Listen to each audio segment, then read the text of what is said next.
Dans un royaume lointain au cœur de l'Afrique, vivait un jeune homme du nom de Kandji. Dès son plus jeune âge, Kandji s'était distingué par son intelligence et sa bravoure. Son meilleur ami, Jaï, était son alter ego. Les deux jeunes hommes étaient inséparables et avaient grandi comme des frères, liés par un serment secret qu'ils avaient fait dans leur enfance. Nous protégerons toujours la vie de l'autre, coûte que coûte. Cependant, leur amitié fut mise à rude épreuve lorsqu'un événement tragique bouleversa leur royaume. Un jour, alors que la saison des pluies tardait à venir, une épidémie inconnue décima les récoltes et affama le peuple. Les anciens du royaume consultèrent les oracles, qui prédirent que la seule façon de restaurer l'abondance était de trouver le cœur du lion ou une pierre mystique gardée dans une forêt interdite. On racontait que quiconque ramenait cette pierre bénéficierait de richesse et de gloire, mais que le voyage était si périlleux qu'aucun homme n'en était jamais revenu. Kandji, voyant la souffrance de son peuple, décida de relever le défi. Contre l'avis de Jaï, il annonça son départ lors d'une assemblée publique.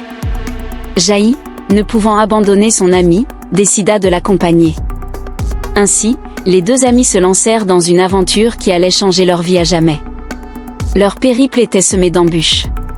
D'abord, ils durent traverser le désert des lamentations, un lieu où les vents portaient les échos des pleurs des voyageurs disparus. Une nuit, alors qu'ils cherchaient un abri, une tempête de sable les surprit.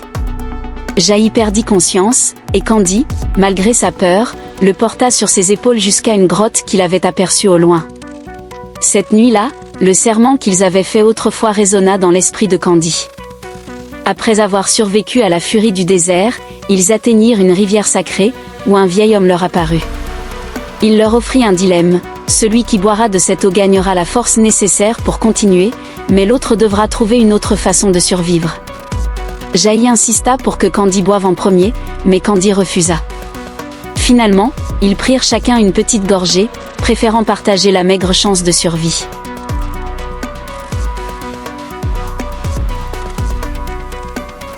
Quand ils atteignirent enfin la forêt interdite, l'atmosphère était lourde de mystère. Des arbres gigantesques obscurcissaient le ciel, et des cris d'animaux inconnus résonnaient dans l'air. C'est ici qu'ils rencontrèrent un esprit protecteur sous la forme d'un serpent parlant. Ce dernier leur posa 3 énigmes qu'ils devaient résoudre pour avancer. La première énigme concernait le sacrifice. Quel est le seul bien qu'un homme ne peut jamais partager, même avec son plus grand amour?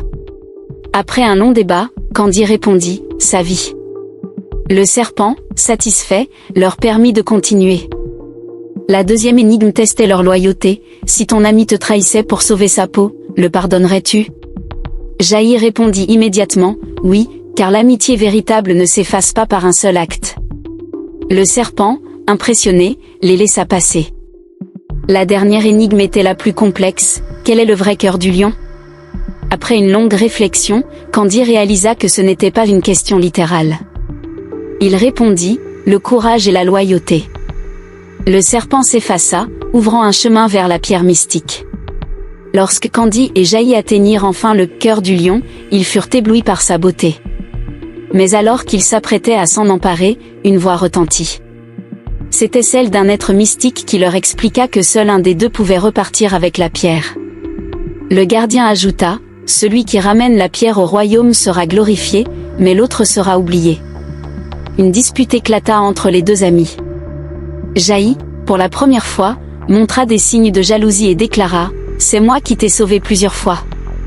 Je mérite cette gloire. Kandji, blessé par ces mots, tenta de raisonner son ami. Mais dans un moment de faiblesse, Jaï poignarda Kandji et s'empara de la pierre avant de s'enfuir. Laissé pour mort, Kandji fut sauvé par le serpent, qui lui donna une seconde chance en échange de son silence.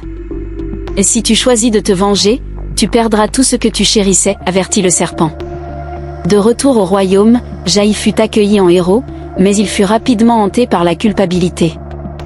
Les nuits, il voyait le visage de Kandji dans ses rêves. Pendant ce temps, Kandji, vivant dans l'ombre, observa son ami se détruire lentement sous le poids de ses remords. Un jour, alors que Jaï était sur le point de confesser la vérité, Kandji apparut devant lui, non pas comme un vengeur, mais comme un homme empli de sagesse. La pierre n'était qu'un test, Jaï. Le vrai pouvoir réside dans la paix avec soi-même. Jaï, en larmes, demanda pardon. Ensemble, ils révélèrent au peuple que le cœur du lion était une légende créée pour unir les hommes dans l'adversité. Le peuple, touché par leur courage, les pardonna tous deux. Malgré la réconciliation, les deux amis durent travailler dur pour regagner la confiance du peuple. Ils lancèrent des projets communautaires, construisirent des greniers pour les réserves de nourriture et instaurèrent un conseil où chacun pouvait s'exprimer librement. Chaque décision était prise en pensant à l'avenir et à la survie du royaume. Avec le temps, leur dévouement effaça les erreurs passées, et leur histoire devint une légende d'espoir et de résilience. Un jour, des émissaires d'un royaume voisin vinrent demander conseil, impressionnés par la réputation de paix et de prospérité qu'avait gagné le peuple de Candie et Jaï. Les deux amis réalisèrent que leur union était devenue une source d'inspiration pour d'autres. Vers la fin de leur vie, Candie et Jaï se retirèrent dans une petite cabane au bord de la rivière sacrée, là où leur voyage avait commencé. Ils étaient souvent visités par des jeunes, curieux d'apprendre de leur sagesse.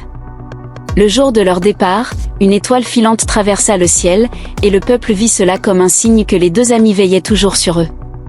Leur légende, transmise de génération en géné.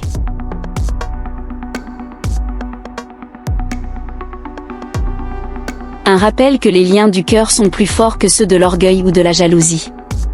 La sagesse partagée. Après leur mort, les habitants érigèrent un sanctuaire en leur honneur. Chaque année, lors d'une cérémonie spéciale, les villageois récitaient leur histoire pour enseigner aux jeunes les valeurs de la loyauté et du pardon. Au fil des siècles, la forêt interdite devint un lieu de pèlerinage où les âmes perdues cherchaient des réponses à leurs propres quêtes. La rivière sacrée, marquée par les empreintes de leurs pas, fut renommée la rivière des frères, un symbole des choix difficiles mais nécessaires pour trouver la paix. Ainsi, le royaume prospéra sous les leçons tirées de leur aventure. Les paroles de Candie, la force réside dans l'unité et le courage, restèrent gravées dans les cœurs, rappelant à tous que les trésors les plus précieux ne sont pas ceux que l'on trouve, mais ceux que l'on cultive.